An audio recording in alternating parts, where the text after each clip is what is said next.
welcome to Umang where we'll be analyzing previous year question for mains. So let us begin.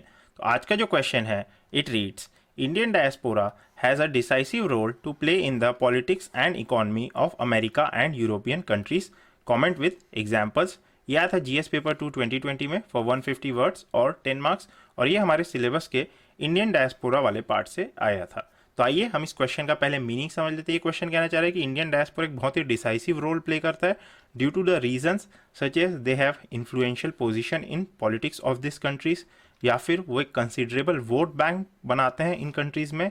उसके अलावा they have high income and they are CEOs of some of the most influential companies in America and Europe. तो आइए अब हम देखते हैं कि उनका डिसाइसिव रोल क्या है। सबसे पहले हम पॉलिटिक्स में देखते हैं। सो बायलैटरल रिलेशंस को वो इफेक्ट करते हैं, जैसे Indo American civil nuclear deal was possible due to diaspora pressure. उसके अलावा Indian elements in politics of this countries जो है वो इंट्रोड्यूस हो गए हैं due to diaspora, such as celebration of Diwali and Holi. अब हम इकॉनमी में देखते हैं कि इकॉनमी में क्या रोल रहा है। तो investment opportunities such as Tata investing in Jaguar plants हो गया। उसके अलावा contributing to financial connect such as remittances हो गए। तो इस तरीके से आपको लिखना रहेगा। तो आइए अब हम देखते हैं कि आप इसका आंसर कैसे लिख सकते हो। सो एक रफ ड्राफ्ट। सबसे पहले आ गया इंट्रोडक्शन।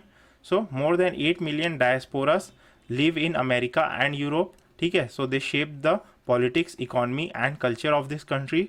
तो इस तरीके से आप इंट्रोड्यूस कर सकते हो। फिर हम बॉडी पे आते हैं। तो बॉडी में आपको डिसाइसिव रोल ऑफ डायस्पोरा बताना है। जैसे इन पॉलिटिक्स क्या है, वोट बैंक है, इन्फ्लुएंशियल पोजीशन है उनके पास, जैसे कमला हैरिस हो गई। उसके बाद influencing the leadership of this countries, in countries की लीडरशिप को भी वो इन्फ्लुएंस करते हैं। ठीक, उसके अलावा इन इकॉनमी आपको बताना है कि इन इकॉनमी क्या है, कि पिचिंग इन्वेस्टमेंट। ठीक है, इंडिया में इन्वेस्टमेंट पिच करते हैं वो, CEO of important business organisations हैं वो। तो इस तरीके से आपको बताना रहेगा। फिर आपको कंक्लूड करना है। कंक्लूजन में आप लिख सकते हो they significantly influence politics and economy, hence acting as a राष्ट्रदूत फॉर इंडिया। तो ये हमारे पीएम मोदी ने दिया था टर्म राष्ट्रदूत फॉर डायस्पोरा। तो आइए अब हम देखते हैं आप इसका मॉडल आंसर कैसे लिख सकते हो। So this is the question which has been given to me. तो सबसे पहले मैं इंट्रोड्यूस करूंगा कि Europe and America being English comfortable countries has huge population of Indian diaspora. Today more than 8 million diasporas live in this countries who shape politics, economy and culture of this countries. इस तरीके से आपको introduce करना रहेगा।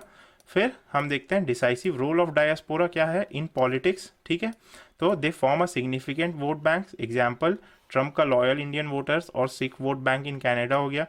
The influence of many Indian origin politicians हो गए, vice president Kamala Harris और फिर Rishi Sunak finance minister of UK हो गया। इस तरीके से बायलैटरल रिलेशंस को भी ये इफेक्ट करते हैं, जैसे role of diaspora in Indo American civil nuclear deal हो गया। Becoming cultural representatives of India, Kamala Harris promoting dosa and idli. इस तरीके से फिर influencing the leadership style of western nations, जैसे ऋषि सुनाक और सादिक खान जो है they have pluralistic and inclusive policies which are Indian in nature. तो ये इन एलिमेंट्स को वहाँ के पॉलिटिक्स में लेके आए हैं। ठीक है, उसके बाद Indian elements introduced into politics of this countries. Indian elements introduce हुए हैं, जैसे नीरा टंडन जो है हाउस ऑफ रिप्रेजेंटेटिव्स यूएस में celebrating Diwali and Holi with other politicians. इस तरीके से आप लिख सकते हो। अब हम इकॉनमी में आते हैं कि इकॉनमी में इनका क्या रोल रहा है। ठीक है, creating investment opportunities for Indian conglomerates in this countries such as Tata investing in Jaguar plant हो गया। फिर many Indian origin people are heads of important business organization such as Sundar Pichai of Google and Satya Nadella of Microsoft. तो इस तरीके से आपको लिखना है। फिर कंट्रीब्यूटिंग टू फाइनेंशियल कनेक्ट हो गया। ठीक है, so highest amount of remittances from US and UK by Indian emigrants भेजा जाता है। फिर pitching India as an investment destination आप लिख सकते हो, जैसे Sundar Pichai is Google investing billions in India while UK is Rishi putting investment tech for development of Rolls Royce DRDO jet engine। इस तरीके से। और फिर आप लास्ट में लिख सकते हो कि Indian immigrants being highest earning ethnic group creating economically prosperous societies in US and UK. फिर आपको कंक्लूड करना है। तो कंक्लूजन में आप लिख सकते हो with sheer size, cultural skills and intellect, Indian diaspora significantly influences policies and economy of America and Europe, thus acting as राष्ट्रदूत फॉर इंडिया। तो आप डायस्पोरा के लिए ये टर्म यूज कर सकते हो, राष्ट्रदूत। ठीक है, तो अब उसके बाद हम देखते हैं क्वेश्चन जो यूपीएससी में आ सकता है। So the question reads the Indian foreign policy has lately shifted from being non align towards being interest align. Comment. तो अब इसको आपको बताना है कि पहले हमारी जो पॉलिसीज़ थी वो नॉन अलाइन थी। आप बता सकते हो, जैसे हम इजराइल पैलेस्तीन का एग्जांपल ले सकते हैं, हम नॉन अलाइन थे, ठीक है।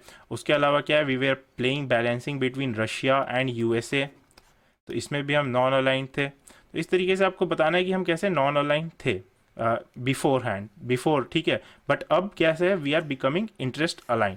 इंटरेस्ट अलाइन में आप कैसे ले सकते हो, जैसे we have now join Quad, but at times we are also part of BRICS. तो जहाँ जहाँ हमारे इंटरेस्ट कन्वर्ज हो रहे हैं वहाँ वहाँ हम उन ग्रुप्स को ज्वाइन कर रहे हैं। Also we have dehyphenated Israel and Palestine, तो इजराइल एंड पैलेस्तीन को वी हैव डीहाइफोनेटेड, ठीक है। सो इस तरीके से आपको बताना है कि now we are becoming more and more interest align.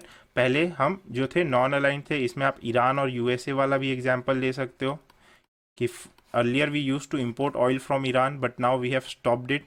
तो इस तरीके से आपको बताना रहेगा, ठीक। सो ये हमारा आंसर है for our Hindi medium students. तो इसमें भी अगेन आपको जितने एग्जाम्पल्स हो सकते हैं उतने देने पड़ेंगे, जो जो डायस्पोरा के नाम आप बता सकते हो, जितने आप एग्जाम्पल्स दोगे उतना अच्छा रहेगा। सो I wish you all the best for your exams and a very thank you for this lecture.